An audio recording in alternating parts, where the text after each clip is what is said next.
Donc, rebonjour tout le monde, bienvenue à cette nouvelle vidéo, cette deuxième vidéo sur l'intégration des fonctions trigonométriques. Donc, dans vos notes de cours, nous sommes à la page 56. Donc, je vous ai parlé dans la dernière vidéo d'intégration de produits de fonctions trigonométriques sinus, cosinus. Je vais y aller maintenant avec les produits de fonctions du genre tangente et sécante. Alors, si vous regardez l'exemple 44 de la page 56, on a tan cube, sécante cube. Donc, on a deux fonctions qui sont des puissances impaires. Dont l'exposant, deux fonctions dont l'exposant est impair. Maintenant, le rôle des exposants impairs sur une tangente ou sur une sécante ne sera pas le même que sur un sinus ou sur un cosinus. Bien entendu, ici, on voit des tangentes, des sécantes. On pourrait dire, on aurait pu dire, par exemple, je vais poser U comme étant tangente de X. Et pas de problème, le DU, c'est sécante carrée de X dx. Donc, maintenant, le problème avec ça, c'est qu'on aurait, si on fait la transformation, il y a un sécante cube, donc il y aurait un sécante qui se retrouverait seul. Donc, ça serait peut-être un peu plus, pas mal plus compliqué là, de faire l'intégration. Donc, on oublie ce que je viens de vous dire, c'est un essai. On pourrait essayer U égale à sécante de X, ce qui fait qu'on aurait dégagé dans l'intégrale le sécante de X, tangente de X, dx. Et à ce moment-là, on va être gagnant parce qu'en dégageant le sécante tangente, naturellement, il va nous rester du tangente carré, du sécante carré, mais chose on peut transformer avec les identités trigonométriques. Donc, on va utiliser U égale sécante, DU égale sécante tangente. Les identités trigonométriques que l'on va utiliser ici, je peux vous les écrire là. Donc, pour faire nos transformations, une identité qui va être très utile, c'est 1 plus tangente carrée de x égale donc sécante carrée de x. Donc, ce qu'on va faire, comme on a décidé de dégager sécante tangente, donc il nous reste du carré pour sécante puis du carré pour tangente, mais ça ne nous dérange pas parce qu'on va être capable de faire la transformation. Donc, comment on va faire la transformation? Bien, ce qu'on va faire dans l'intégrale qui est posée, c'est qu'on va dégager notre sécante tangente. Donc, ce qu'on retrouvait ici comme DU, on va le dégager dans l'intégrale. Donc, si on veut le dégager, ce que ça va nous donner, c'est qu'on va avoir donc un tangente, un sécante de dégager. Donc, il va nous rester un tangente carré de x, sécante carré de x. Et on dégage donc un sécante tangente, donc sécante de x, tangente de x, dx. Donc, on oublie tout ce qu'on a fait ici, là, c'est-à-dire on le laisse de côté. Maintenant, on voit bien notre du qui se retrouve ici. Donc, qu'est-ce qu'on va faire à partir de ça? Donc, c'est tout simplement l'intégrale donc de tangente carrée, sécante carrée et on a notre DU. Ce qu'on voit, c'est que le U se retrouve dans la sécante carrée, donc on aurait U2, on aurait des U. Qu'est-ce qu'on fait avec le tangente? Ben, on va tout simplement le transformer. Donc, on sait que tangente, c'est tout simplement, si 1 plus tangente carrée donne sécante carrée, donc tangente carrée, c'est tout simplement sécante carrée moins 1.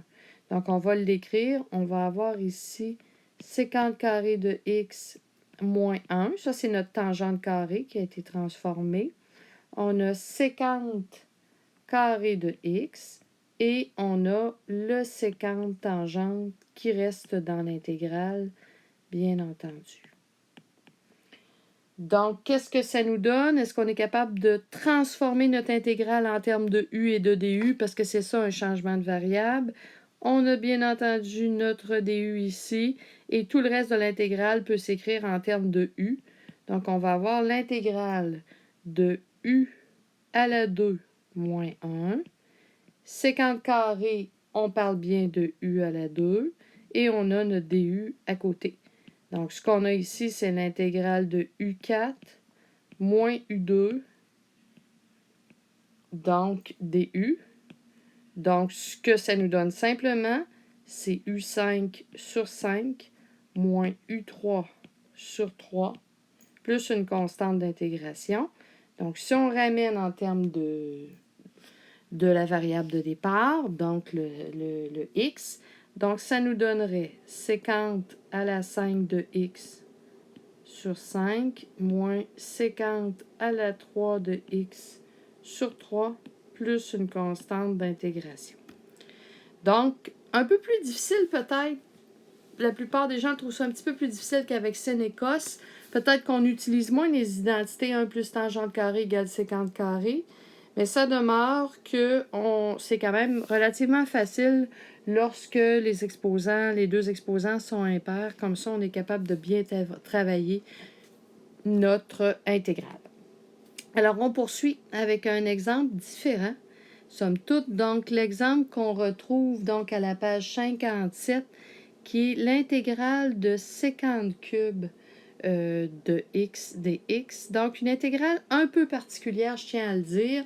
On n'a pas de mélange. Donc, tantôt, on avait des mélanges de sin, de cos, de sécante et de tangente. Là, on a un sécante cube seul. Donc, on ne peut pas dégager un sécante carré qui est la dérivée de tangente. Donc, la façon de fonctionner ici n'est pas standard et il va falloir se souvenir que l'intégrale de sécante cube se fait par partie. Ça, il va falloir se souvenir de ça. Quand on aura des mélanges de sécante tangente, on fonctionnera comme on l'a fait tout à l'heure par changement de variable. Mais curieusement, l'intégrale de sécante cube se fait par partie. Et si on réécrit l'intégrale en écrivant donc sécante x, sécante carré de x dx, bien, on s'aperçoit que les parties qu'on peut dégager sont assez faciles à les dégager. On aurait u égale, on pourrait poser u égale à sécante de x. Donc, à ce moment-là, notre du va nous donner sécante de x tangente de x dx. Et notre dv, on se souvient de nos intégrales par partie.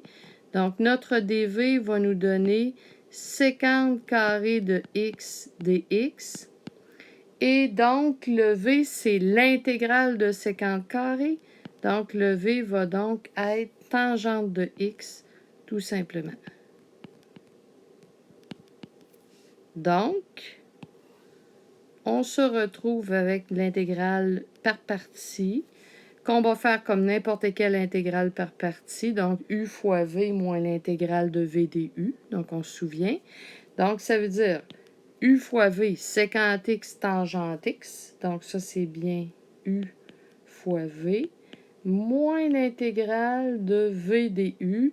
Donc, l'intégrale de tangente fois tangente. Donc, c'est tangente carrée de x, sécante de x dx. Donc, on se retrouve avec ce type d'intégrale-là à faire.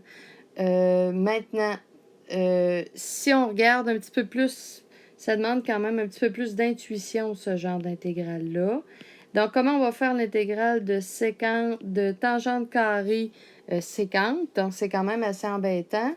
Sauf que si on pense à écrire tangente carrée comme sécante carré de x moins 1, donc un peu à la lumière de ce qu'on a fait tout à l'heure, comme transformation, comme identité, fois sécante de x dx. Mais là, par miracle, il va se passer quelque chose. C'est qu'on aura ici sécante tangente, mais on va se retrouver à devoir intégrer moins l'intégrale de sécante cube de x, donc parce qu'on a sécante carré sécante dx, moins, donc ça fait plus l'intégrale de sécante de x dx. Donc, curieusement, notre intégrale de départ, si je l'appelle i, l'intégrale de départ, donc i étant tout simplement donc l'intégrale, celle qu'on a écrite ici, là. Donc, I est égal à l'intégrale de sécante cube de x dx. Bien, ce qu'on voit apparaître ici, c'est la chose suivante. C'est tout simplement que I est égal à sécante x tangente x moins I, parce que ça, c'est encore notre intégrale de départ qu'on a appelée I, plus l'intégrale de sécante de x dx. Donc, I, on a donc ici 2i qui va nous donner tout simplement sécante x tangente x, ça c'est 2i, plus l'intégrale de sécante x dx.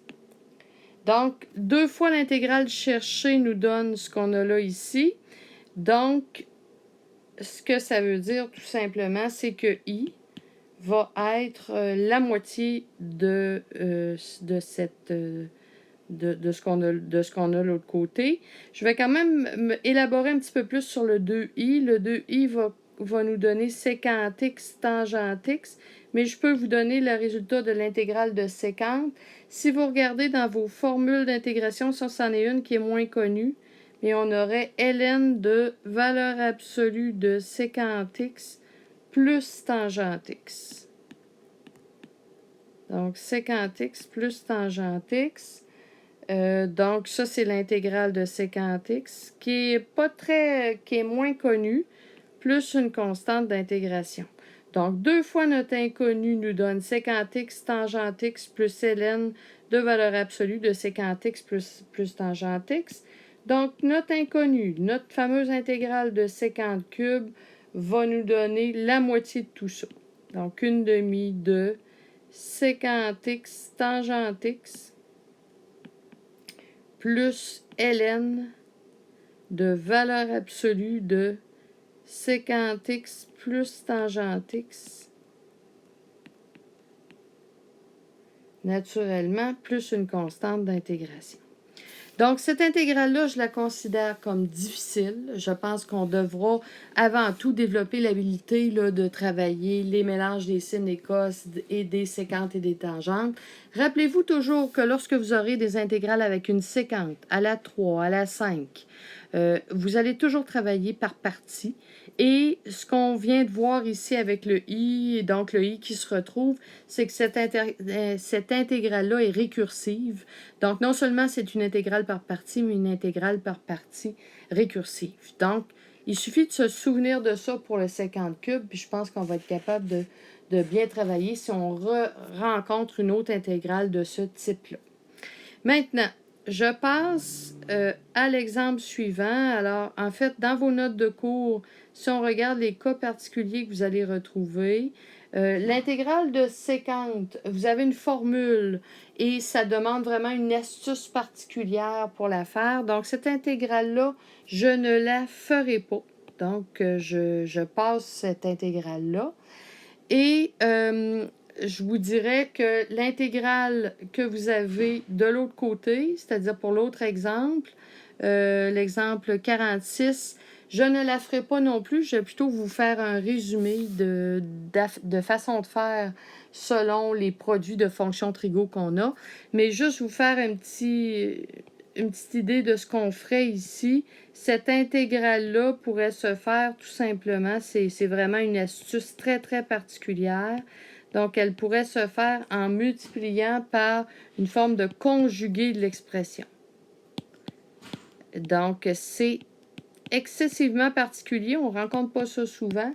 Donc, pour cette raison-là, je vous donne juste l'astuce et je passe directement au résumé que je souhaitais vous faire. Donc, je coupe ça là.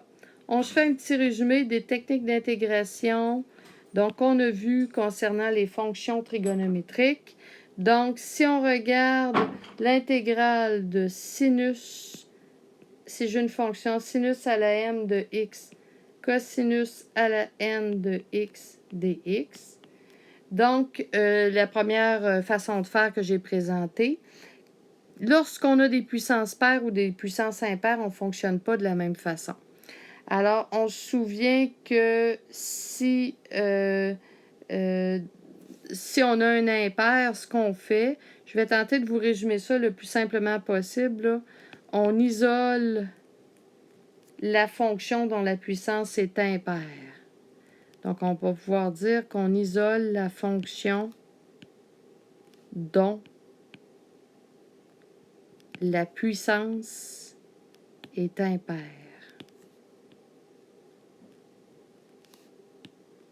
Et là, vous vous souvenez que tout ce qu'on isole lorsqu'on a une puissance impaire va nous servir à faire notre DU. Donc, je vous mets juste une petite astuce, là, ça va servir à faire le DU, la fonction qu'on isole ici. Maintenant, si on l'a vu tout à l'heure, si on a deux puissances paires, à ce moment-là, si on a je vais tout simplement l'écrire de cette façon-là. Là. Donc, on va dire si on a M et N, donc les deux exposants pairs. Donc, à ce moment-là, qu'est-ce qu'on fait si on a N et M pairs? On utilise les identités Trigo. Alors, je ne veux pas qu'on apprenne par cœur le résumé que je fais. Je fais simplement, à travers le résumé, dégager des grandes lignes de ce qu'on a vu. Et je pense que la meilleure chose à faire lorsqu'on a un problème, c'est de se demander qu'est-ce que j'ai devant moi? Est-ce que j'ai des exposants impairs, des exposants pairs? Puis on retrouve rapidement ce qu'il y a à faire. Donc, l'idée n'étant pas d'apprendre mon résumé par cœur, mais lorsque vous allez faire vos exercices, ce résumé-là va se dégager petit à petit à force de faire des exercices. Maintenant, qu'est-ce qui arrive, par exemple, lorsque j'ai mettons, séquente à la n de x dx, donc un séquente seul. Bon, ben si j'ai un séquente carré, ça va être facile parce que la dérivée de tangente, c'est séquente carré. Donc, si l'exposant est pair, qu'est-ce que je vais faire? Je vais tout simplement isoler. Donc, on isole le séquente carré de x et on transforme le reste en tangente. Donc, on isole le séquente carré de x et on transforme le reste. Donc, on transforme le reste en tangente.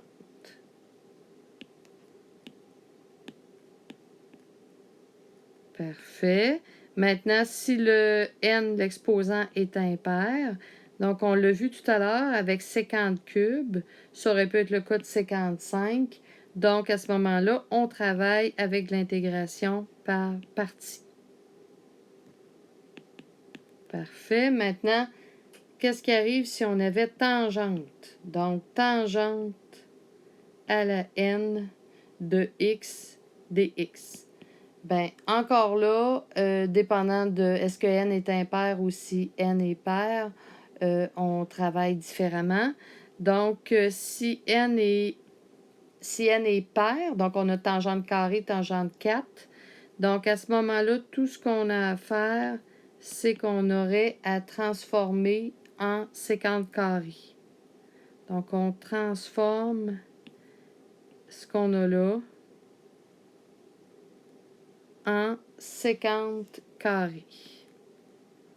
Donc, on transforme en séquente carrée de x. Maintenant, si le n est impair,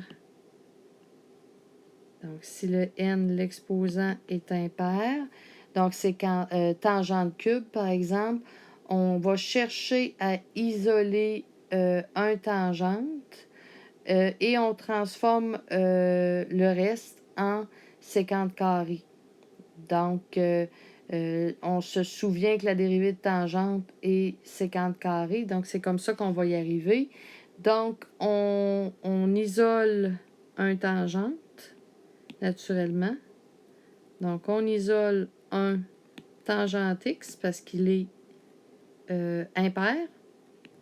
On isole un tangente x et on transforme le reste de l'intégrale en séquente carrée. Donc, on transforme le reste de l'intégrale qu'on transforme en sécante carré de x. Bien entendu, c'est une autre recette qu'on comprend à force de faire des intégrales. Un dernier type d'intégrale qu'on pourrait retrouver, c'est un mélange de sécante et de tangente. On en a fait un exemple tout à l'heure. Donc, sécante à la n, mettons, tangente à la m de x dx. Donc, qu'est-ce qui arrive? Alors, moi, je vous dirais, on aurait encore là deux choix. Il pourrait nous arriver que le n, donc l'exposant du sécante, soit pair. Donc, si le n est pair, qu'est-ce qui est suggéré de faire? Donc, si le n est pair, on va tout simplement isoler un sécante carré de x et on transforme le reste en tangente. Donc, on isole un sécante carré de x et on transforme le reste en tangente. On transforme donc le reste de l'intégrale en tangente. Bien entendu, ça, c'est lorsque n est pair, mais le m peut être de n'importe quel pair ou impair. Donc, lorsque le n est pair, mais je dis tout simplement m pourrait être pair ou impair, tout simplement. Alors, c'est peu importe comment est le m. Maintenant, donc j'ai le n pair, mais je pourrais avoir aussi un cas particulier, le m impair. Donc, ce qui veut dire que j'ai tangente cube, par exemple. Alors, ça, peu importe la valeur du n. Donc, encore là, ici, je dirais le n est pair ou impair. Donc, n est pair ou impair. Donc, à ce moment-là, si j'ai m impair, qu'est-ce que je fais? Je dirais qu'on isole un sécante tangente. Donc, on isole un sécante tangente et on transforme le reste en sécante. Donc, et on transforme le reste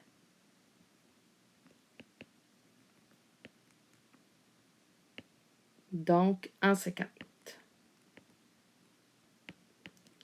Donc, ça résume, c'est vraiment ce qu'on appelle un résumé. Je vous répète que le plus important, c'est de vous lancer sur vos exercices, de chercher à comprendre comment vous débrouiller devant un exercice en fonction de ce que vous savez de vos dérivés de fonctions trigonométriques et des identités. Donc, ayez à côté de vous vos dérivés de fonctions trigo, vos identités.